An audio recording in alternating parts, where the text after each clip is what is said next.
Good morning po sa inyo lahat. Isa pang muling yugto na ating Daily Bible Blessings.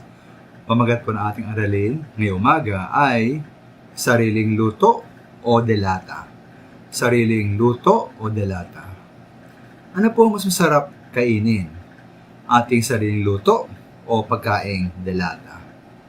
O po sa Biblia, gusto ba ninyo ang lahat ng inyong naalaman sa Biblia ay bibigay na lamang sa inyo, usubo na lamang sa inyo, o nais niyong kayo mismo ang magbasa, magsaliksik, mag-aral, at magbulay-bulay na inyong binasa mula sa salita ng Diyos.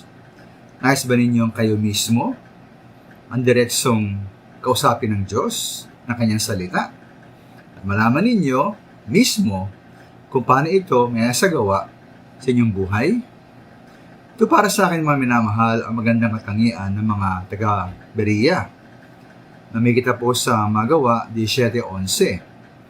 Ayon po sa versikulong ito, mas bukas daw ang isipan nila kaysa mga taga-Thessalonica.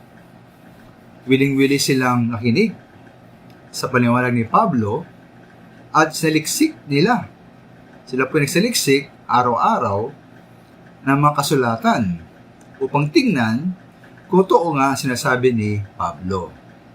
Di sila basta na lamang lumunok ng lahat ng sabihin ni Pablo, kaya pong sinuri ang turo, kaya pinag-aralan po ang kasulatan, kaya pong inalam kung tugma ang turo ni Pablo sa sinasabi ng salita ng Diyos.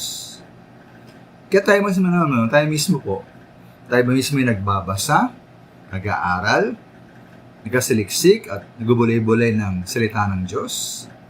O marahil dahil tayo po ay sobrang abala, baka naman katamaran, walang interes, tayo po lagi umaasa sa ating marinig sa ibang tao.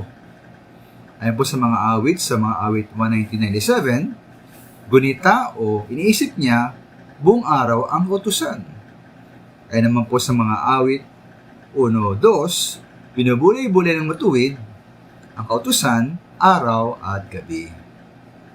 Kaya po, kung tayo ay kulang na kulang ng mga tunay na nagabahagi ng salita ng Diyos sa ating gawain, maaari po dahil kulang-kulang din tayo ng mga Kristiyanong tunay na nag-aaral at nagbubulay-bulay ng salita ng Diyos. Wala tayong sariling iniluto at ngayon naman tayo na maghain po ng dalatang pagkain sa ating mga nakikinig. Yung mga minamahal, ito po ay magandang hamon para sa atin. Lagi tayong magbasa, lagi tayong mag-aral, lagi tayong magbulay-bulay ng salita ng Diyos. Maraming salamat.